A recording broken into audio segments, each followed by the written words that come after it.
Hey everyone, before we really get going, I want to give a quick content warning. Yeah. We're diving into a real-life murder case today, Yeah. and it's gonna get heavy. Um, The 2022 University of Idaho killings. it's yeah, it's important to be sensitive, I think, as we approach this case. For sure. Real people, real families were shattered and their grief, you know?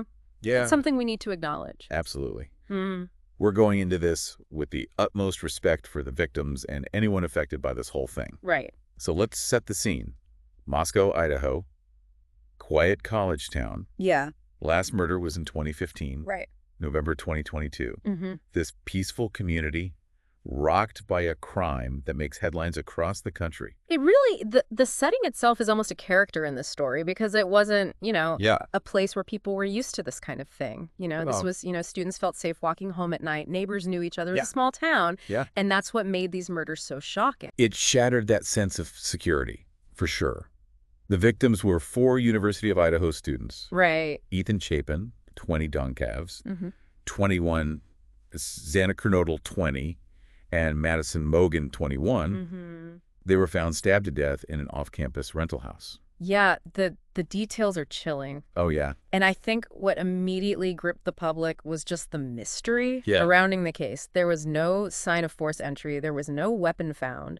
And the motive was just completely unknown for weeks. Yeah. It was like a puzzle with no pieces. Right. And everyone wanted to try to solve it. Yeah, and plus there was this added layer of mystery. Yeah. 2 other female roommates lived in the house, Right.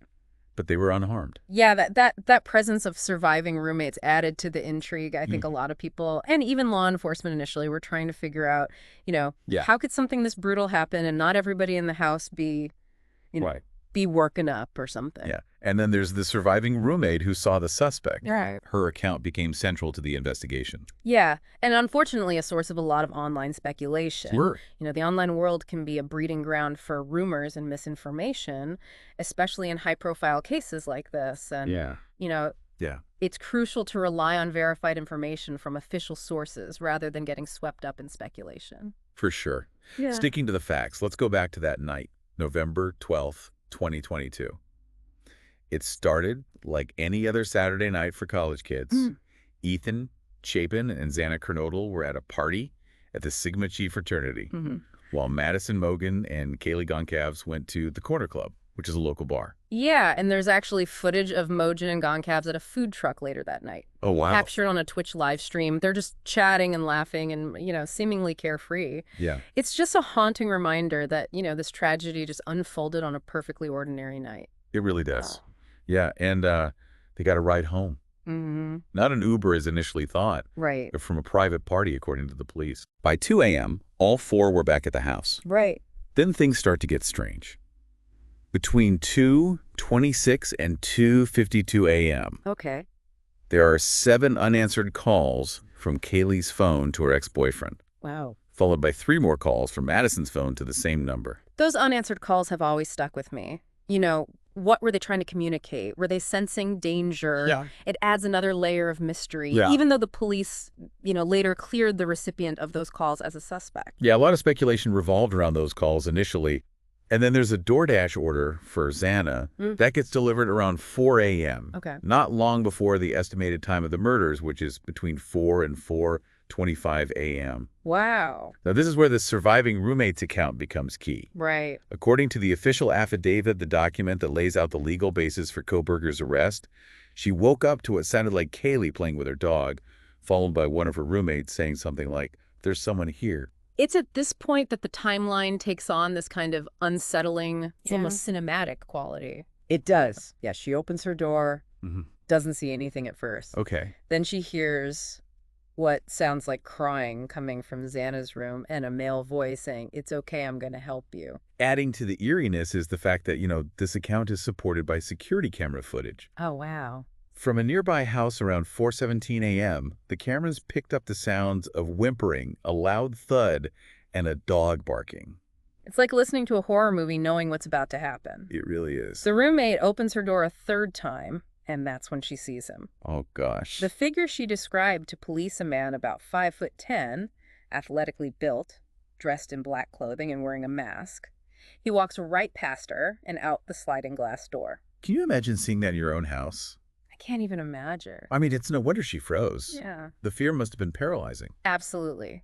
She locks herself in her room, and it's not until nearly noon that anyone calls 911. It was one of the surviving roommates, but they only reported an unconscious person completely unaware of what had happened. It speaks to the level of shock and disbelief that must have been present. Yeah. In those initial moments, they likely weren't prepared for the scene that awaited them. No. By the time police arrived, it was too late. All 4 students were pronounced dead at the scene. It's awful. Madison and Kaylee were found in Madison's room on the 3rd floor, while Xana and Ethan were in Xana's room on the 2nd floor. And the crime scene itself was horrific. Yeah. Walls spattered with blood. Ugh. The coroner's report later confirmed that all 4 victims had been stabbed multiple times, likely with a large fixed blade knife. Oh my gosh. There were defensive wounds on at least one of the victims, indicating a struggle. This wasn't just a murder, it was a brutal attack. It's the kind of detail that makes you shudder. The level of violence, coupled with the lack of a clear motive, made this case all the more terrifying and perplexing. Who would do this and why? Those were the questions that haunted not just the community, but the entire nation for weeks. Yeah. The investigation was massive. The Moscow Police Department, the Idaho State Police, the FBI, all hands on deck. Yeah, nearly 130 law enforcement personnel were involved, sifting through thousands of tips, analyzing every piece of evidence, trying to make sense of this senseless crime. It felt like the whole country was holding its breath, waiting for answers. Yeah, it's in December that they get their first big break. Police announced that they're looking for information about a white Hyundai Elantra seen in surveillance footage near the crime scene around the time of the murders. That white Elantra became almost synonymous with the case. Everyone was looking for it, and it ultimately led them to their suspect. On December 30, 2022, police arrest 28-year-old Bryan Kohberger at his parents' home in Pennsylvania, Wow. thousands of miles away from the crime scene. The fact that he was apprehended so far from Idaho was significant, Yeah. It suggests a level of planning and premeditation that just adds to the complexity of the case. And to add another layer to this already mind-boggling case, Kohberger wasn't just any suspect. He was a PhD student in criminology at Washington State University, just a short drive across the state border from Moscow. That detail, his background in criminology, sent shockwaves through the public. Oh, yeah. People were asking, did he use his knowledge of criminal justice to plan this? Right. Was he fascinated by these types of crimes? Yeah. It was a detail that added a whole new level of intrigue to the case. Like something ripped from a crime novel. Exactly. Right. It fed into the public's fascination with this case, and we'll delve more into this in part 2, but it's worth noting that Kohberger had actually been pulled over twice by state troopers in Indiana just weeks before his arrest. And he was driving that white Elantra. Were the police already on his trail? It's possible. We may never know the full story behind those traffic stops, but they add another layer of intrigue. But what we do know is that investigators were able to link Kohberger to the crime scene through DNA evidence Right. found on a knife sheath left at the scene. So they had the DNA, they had his car on camera. What else did they have? His cell phone data. Investigators were able to obtain records that placed Kohberger's phone near the victim's house in the hours before the murders. Wow. And again, just hours afterward. Oh, wow. It painted a pretty damning picture. Cell phone data has really become a game changer in criminal investigations. It really has. It's like a digital fingerprint tracking our movements and placing us at the scene. Exactly. And in this case, it played a crucial role in building the case against Kohberger. There were also reports that Kohberger was acting strangely in the weeks leading up to his arrest.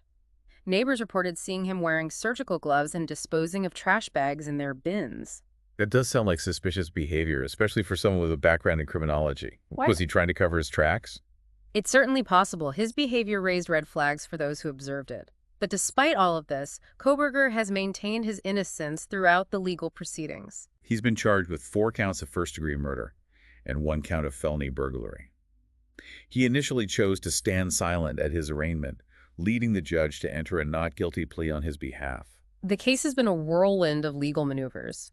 Kohberger's attorneys have been working diligently to build their defense, filing numerous motions and even challenging the death penalty as a potential sentence. They've argued that the death penalty in Idaho is unconstitutional, arbitrary, and cruel and unusual, particularly the state's newly added option of execution by firing squad. It's a complex legal battle with high stakes, and it's far from over. This is already a lot to digest. We've covered a lot of ground today. Why don't we take a break here and pick up the rest of this deep dive in part 2? We'll delve deeper into the forensic evidence, legal battles, and the impact this case has had on the community. Sounds good. Welcome back. Last time we left off with Bryan Kohberger's arrest and the initial charges against him. This case quickly became a media sensation for good reason. But beyond the headlines, there are layers of scientific detail and legal complexity that are worth exploring. Okay, so let's talk about the forensic evidence. I remember hearing a lot about DNA, but it wasn't a straightforward match, right? You're right, the DNA found on that knife sheath wasn't a direct match to Kohberger. It was what's called a familial DNA match. So they used DNA from a relative to find him. That seems almost unbelievable. It might sound like science fiction, but it's a technique called investigative genetic genealogy, and it's becoming increasingly common in law enforcement. Basically, investigators upload the unknown DNA profile to public genealogy databases, kind of like those ancestry websites people use to trace their family trees. So they build a family tree based on DNA. How do they even narrow it down from there? It's not just a simple match situation. They're looking for potential relatives, even distant ones. Then they use traditional investigative techniques, things like surveillance, background checks, and building family trees to narrow down the pool of suspects. It's a bit like putting together a giant puzzle. It's incredible how technology is changing the way we solve crimes. But I can also see how it could raise some ethical questions. You're absolutely right. There's a lot of debate about the privacy implications of using public genealogy databases for criminal investigations. It makes you think about who owns our genetic information and how it can be used. Definitely food for thought. Yeah. So once they zeroed in on Kohberger, they were able to get a direct DNA sample from him, which matched the DNA on the knife sheath. That must have been a huge win for the prosecution. It was a crucial piece of evidence. Remember, Kohberger claimed he was out driving alone that night, but the DNA on the sheath directly contradicted that. Right. And then there's the cell phone data. You mentioned earlier that it placed his phone near the victim's house. But how exactly does that work? I mean, how can they pinpoint someone's location using just their phone? Cell phone data is incredibly revealing. Whenever your phone is on, it's constantly communicating with nearby cell towers. These towers triangulate your location, meaning they can pinpoint where you are based on the signal strength from different towers. So investigators could literally track his movements. Pretty much. And it's not just location data. They can also see who he called or texted, and potentially even access deleted data.